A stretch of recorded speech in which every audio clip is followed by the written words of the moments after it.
Dalam solat berjamaah, mohon Ustaz terangkan keadaan di mana makmum perlu atau tak perlu menghabiskan bacaan Fatihah bagi membolehkan makmum mendapat rakaat tersebut bersama imam. Mazhab Hanafi mengatakan al-imamu junnah, imam penanggung jawab, maka makmum tak perlu baca sebab dah cukup bacaan imam. Makmum diam. Kalau ada makmum di belakang diam dari awal sampai akhir, solatnya sah. Sebab bacaan ini dah ditanggung oleh imam. Makmum apa namanya? Makmum diam. Mazhab Hanafi. Mazhab Maliki, kalau imam ni baca jahar, makmum tak perlu baca lagi. Sebab dia dah dengar. Bismillahirrahmanirrahim. Alhamdulillahi Rabbil Alamin. Ar-Rahmanirrahim. Diam dia. Cukup. Sebab dia dah dengar bacaan imam. Maliki. Kecuali pada zuhur dan asar, dia mesti baca. Sebab dia tak dengar bacaan imam. Mana kita dengar? Mazhab Syafi'i, makmum mesti baca Fatihah. Dan saya pakai mazhab Syafi'i. Saya tetap baca di belakang. Solat zuhur saya baca, solat asar saya baca, solat maghrib, isyak, subuh pun saya baca. Bila Ustaz baca Fatihah? Selepas imam baca. Ghairil maghdubi alaihim waladdallin. Amin. Baru saya baca Fatihah. Bismillahirrahmanirrahim. Alhamdulillah rabbil alamin. Ar-Rahmanirrahim sampai habis. Ini dia kata waktu habis. Macam mana cepat betul imam? Ayat apa dia baca? Yasin. Allahu Akbar. Oh, pendek betul baca imam.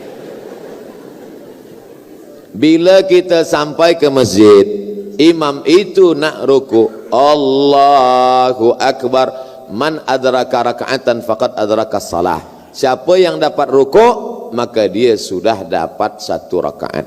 Maka bila kita masuk ke masjid, nampak imam nak ruku, kita terus saja maju, tapi jangan terus ruku. Banyak juga makmum ni terus ruku, Allahu Akbar. Mana takbiratul ihram? Takbiratul ihram dulu. Allahu Akbar. Allahu Akbar. Mana Fatihahnya? Fatihah makmum ditanggung imam. Dalam mazhab Syafi'i sekalipun, bila dapat imam sedang rukuk, takbiratul ihram terus rukuk, sudah terhitung satu rakaat. Soalan 2, jika imam tak menyedari solatnya batal atas sebab-sebab tertentu, bagaimana status solat makmum yang mengikutnya sehingga salam? Adakah makmum masih dapat fadilat pahala?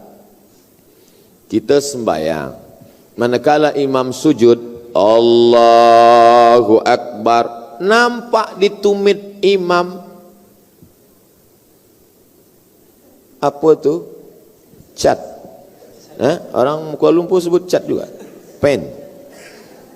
Itu kalau ada di tumit atau di kulit, itu air wuduk tak masuk. Air wuduk bila tak masuk, wuduk batal. Kalau wuduk batal, solat batal. Maka kalau imam itu solat dia batal, makmum mufaraqah, memisahkan diri daripada imam. Selepas solat bagi tahu imam, tu imam, tu tumit awak. Oh, aku tak nampak tadi. Yalah, tumit mana nampak? Orang lain tengok. Sebab itu wuduk tu mesti kita tengok semuanya. Itu yang zahir. Bagaimana kalau kita tak tahu? Nahnu nahkumu bizawahir. Rupanya imam ni pula imam yang tak banyak belajar. Dia pula takut dan malu. Sebenarnya tengah sembahyang tadi dah keluar angin. Kita tak tahu. Dia tak bagi tahu. Maka kita tidak dihukum pada yang kita tak tahu. Takkan kita tanya, Tuan Imam, apakah tadi semuanya sukses? Mana kita tanya? Kita hanya hukumkan pada yang kita tahu saja. Yang kita tak tahu, Allah tak hukumkan pada kita. La yukallifullahu nafsan illa wus'aha. Kepelbagaian mazhab itu merupakan rahmat Allah. Bagaimana kita perlu meraihkan perbezaan fahaman tersebut? Saya dah jelaskan tadi. Bila imam membaca Fatihah, maka menurut mazhab Hanafi, makmum tak perlu baca karena imam sudah baca. Dalam mazhab Maliki, makmum tak perlu baca kalau imam baca jahar. Dalam mazhab Syafi'i, makmum tetap baca walaupun imam dah baca. Sebab mazhab Syafi'i berpegang pada hadis la salata liman lam yaqra bi Fatihatil Kitab, tak sah sembahyang bagi sesiapa yang tak baca Fatihah.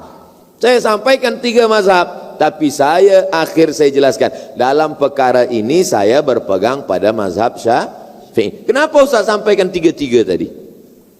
Kenapa Ustaz sampaikan 3? Kenapa Ustaz tak sampaikan 1 saja? Saya nak jelaskan, bila nanti tuan puan sembahyang di masjid India, kebetulan yang bagi tazkirah itu ada ulama dari India, diterjemahkan, translate pakai bahasa Melayu, nanti dia jelaskan apa kata ulama yang dari India itu bagi tazkirah. Kya hal hai ठीक है कुछ dia bagai dia sampaikan, kata dia bila kita sembahyang kita tak perlu lagi baca Fatihah sebab imam dah baca Fatihah. Nanti jamaah ni confused sebab selama ini dia tahu bahawa makmum ni mesti baca Fatihah. Kenapa ulama dari India ni kata tak perlu baca Fatihah? Tapi bila saya dah jelaskan di sini, mereka tidak akan saling menyalahkan. Oh, patutlah dia cakap tak perlu baca Fatihah sebab dia dari India, dan India itu majoritinya adalah mazhab Hanafi. Apa maknanya? Dari maghrib ke isya 45 menit kaji fikah 4 mazhab. Yang kita amalkan tetap Syafi'i. Apa guna yang 3 ini? Supaya kita menghormati perbezaan kepelbagaian mazhab fikah. Saya alhamdulillah di Maghribi 2 tahun. Mereka mazhabnya Maliki. Di Kaherah pula masa tahun 1 belajar fikah kepada Syekh Najjar, Syekh Fatah Najjar. Mazhab dia Hanafi. Di kitab tu dia tulis, lelaki perempuan yang bersentuh kulit tak batal wuduk. Masa tu saya orangnya keras sikit. Buku tu masih ada di rumah. Saya tulis di situ, saya tak bersetuju. Dia cakap, lelaki dengan perempuan bila bersentuh kulit la yubut lamsur rajul lil mar'ah la yubutilul wudu. Saya tulis kecil di situ, la wafik, saya tak setuju. Masa turun natijah memanglah gagal, tak lulus. Ulang balik tahun depan. Tahun depan jumpa dengan Syekh Dr. Rajai, dia tulis, lelaki dengan perempuan bila bersentuh kulit batal. Inilah guru saya, kata saya. Tapi manakala kami tengok antara Syekh Rajai dengan Syekh Najjar, bila berjumpa dia salam, dia peluk. Kenapa mereka berkawan? Rupanya ini hanyalah perbezaan pada masalah fiqh saja. Ini kekayaan umat Islam, kita mesti saling hormat menghormati. Tapi dalam pengamalan saya tetap mengamalkan mazhab Syafi'i. Apa hukum bersalaman di antara sesama bukan mahram? Adakah pandangan ulama yang membolehkan bersalaman di antara lelaki dan wanita yang bukan mahram? Saya sampai setakat ini bila ada yang nak bersalaman saya selalu angkat tangan. Kenapa? Dalam hadis dikatakan li ayyuta'ina ala ra'si ahadikum, dicucukkan ke kepala kamu paku dari api neraka, khairun, lebih baik, min antamussa yada mar'atin la tahilu lahu, lebih baik daripada menyentuh tangan perempuan yang tak mahram. Nabi Muhammad SAW pun tak memegang tangan perempuan yang tak mahram. Masa baiat dia angkat tangan saja, dia tidak bermusafahah, bersalaman. Tapi kami tengok Syekh Yusuf Qardawi bersalaman dengan perempuan, Syekh Ali Jum'ah bersalaman dengan perempuan. Dia ambil pendapat yang membolehkan bila tak ada nafsu. Saya ada nafsu lagi. Mereka ni ulama-ulama besar, saya tak salahkan mereka. Mereka ulama, mereka guru-guru kami. Baca kitab fatwa mereka kami amalkan. 30 fatwa seputar Ramadan itu saya ambil fatwa Syekh Atiyah Saqar, Syekh Ali Jum'ah, Syekh Yusuf Qardawi. Takkan saya salahkan Syekh Ali Jum'ah, Syekh Yusuf Qardawi. Mereka ulama-ulama. Tapi saya pribadi pakai pada itu saya tak salam. Maka selama ini bila ada jamaah salam, saya kata. Ada juga setengah orang bila nak salamin dia dah tua, nenek-nenek, dia kata haram. Bila anak gadis tak apa. Ini jangan. Sebab itu maka kita jaga diri kita. Kita jaga sebab syaitan akan masuk. Bagaimana cara amalan untuk kita terus istiqamah dalam melaksanakan kebaikan dalam kehidupan? Pertama, berjamaah. Jangan pernah selepas bertaubat sendiri. Mesti ada community. Ada community bikers, Islamic bikers. Ada community, macam-macam community.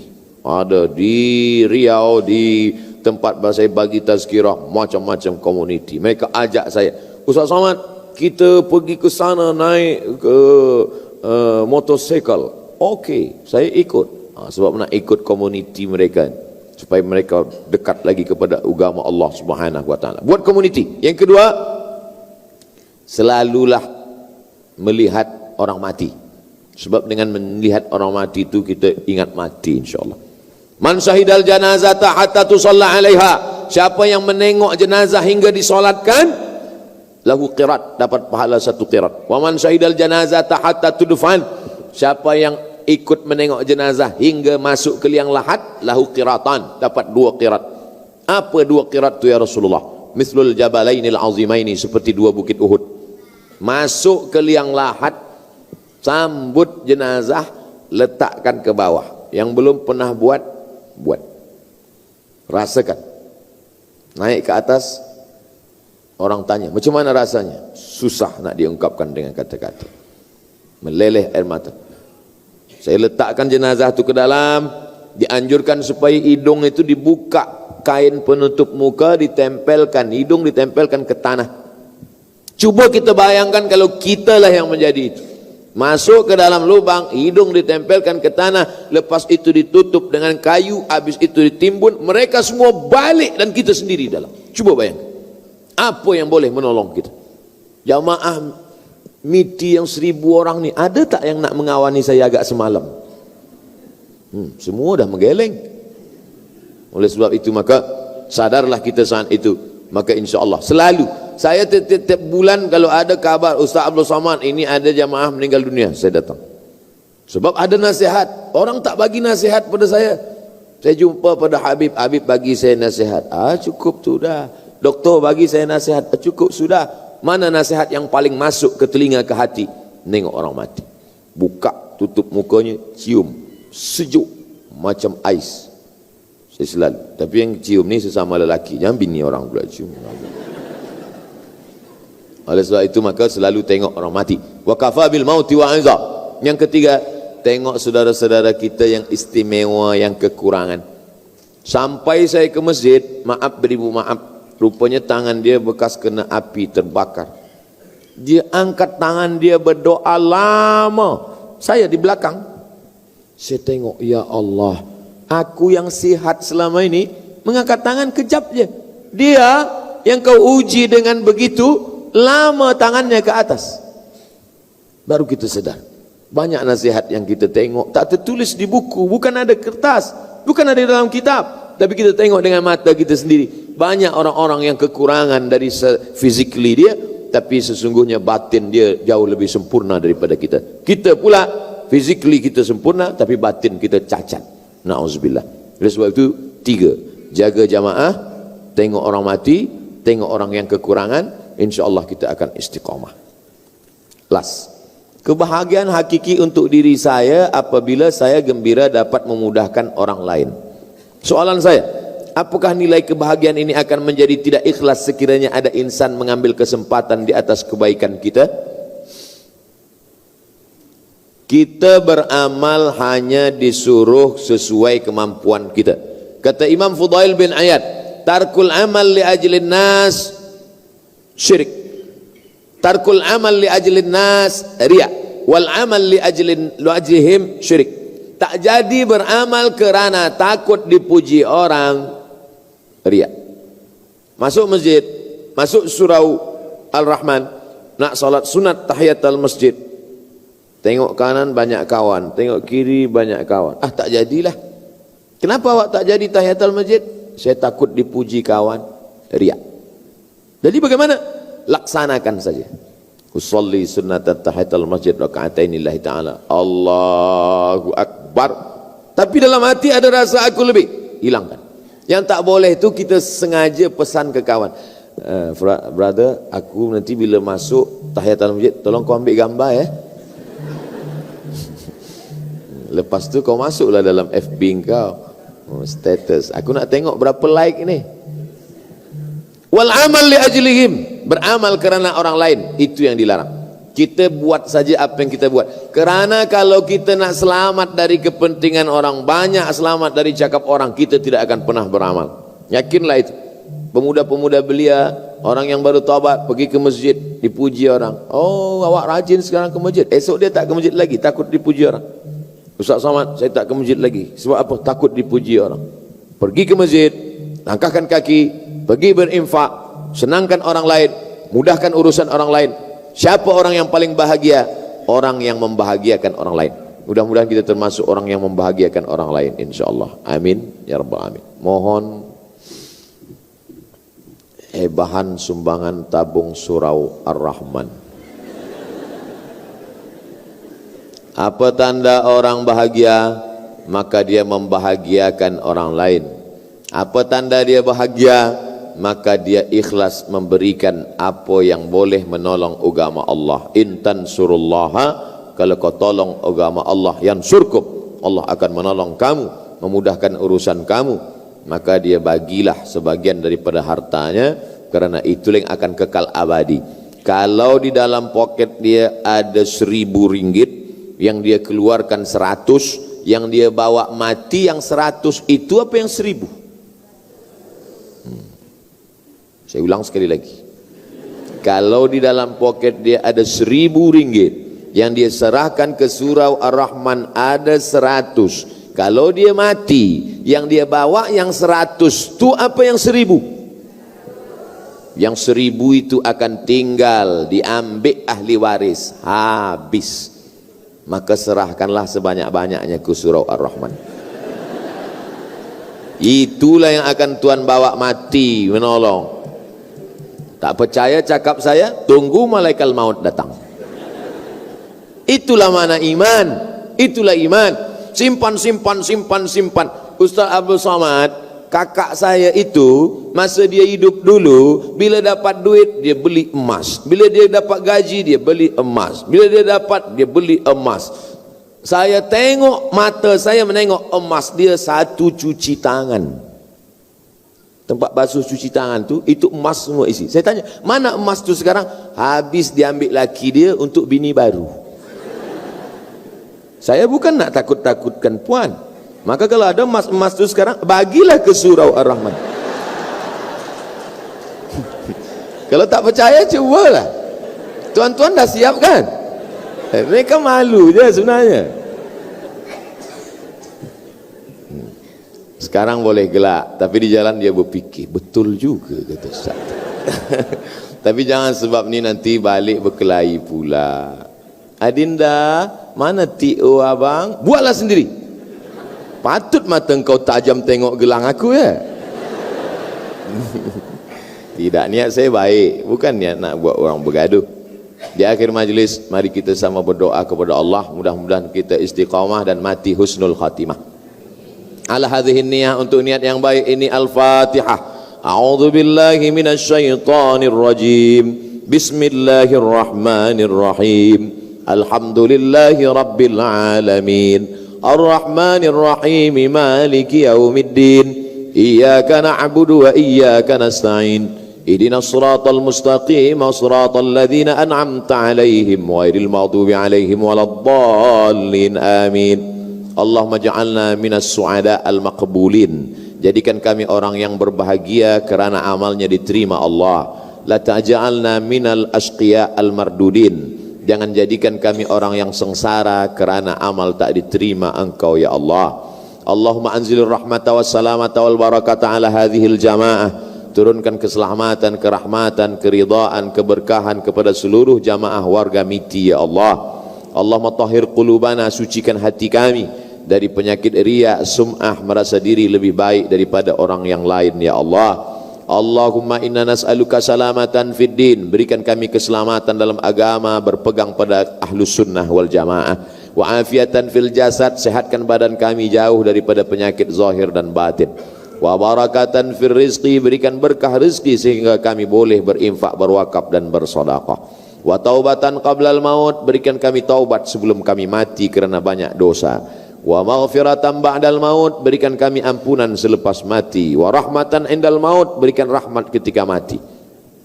Allahumma hawwin alaina, ringankan kami fi sakaratil maut, manakala kami melalui sakaratul maut. Wa najata minan nar, selamat dari api neraka. Wal afwa indal hisab, selamat ketika dihisab. Wa adkhilnal jannata ma'al abrar, masukkan kami ke surga bersama orang baik-baik. Allahumma ja'al abna'ana wa banatina minas salihin was salihat. Selepas kami mati, anak cucu kami yang hidup di atas dunia ini, jadikan mereka istiqamah dalam kebaikan ya Allah. Min hufazil Quran wal hafizat, jadikan anak-anak kami menjadi para penghafaz Al-Quran. Allahumma barik lana fi arzaqina, berikan berkah rezeki kami sehingga kami boleh datang ke Baitullah haji dan umrah. Allahumma arzuqna ziyarata baitikal atiq, berikan kami rezeki sehingga kami boleh berziarah ke makam Rasulullah sallallahu alaihi wasallam. Allahumma ja'al akhir kalamina inda intihai ajalina, jadikan akhir kalam kami ketika ajal kami tiba, yang keluar dari mulut kami adalah la ilaha illallah Muhammadur Rasulullah sallallahu alaihi wasallam. Rabbana atina fid dunya hasanah wa fil akhirati hasanah wa qina adzabannar. Wa sallallahu ala sayyidina wa maulana Muhammad wa ala alihi wa sahbihi wa sallam, walhamdulillahi rabbil alamin.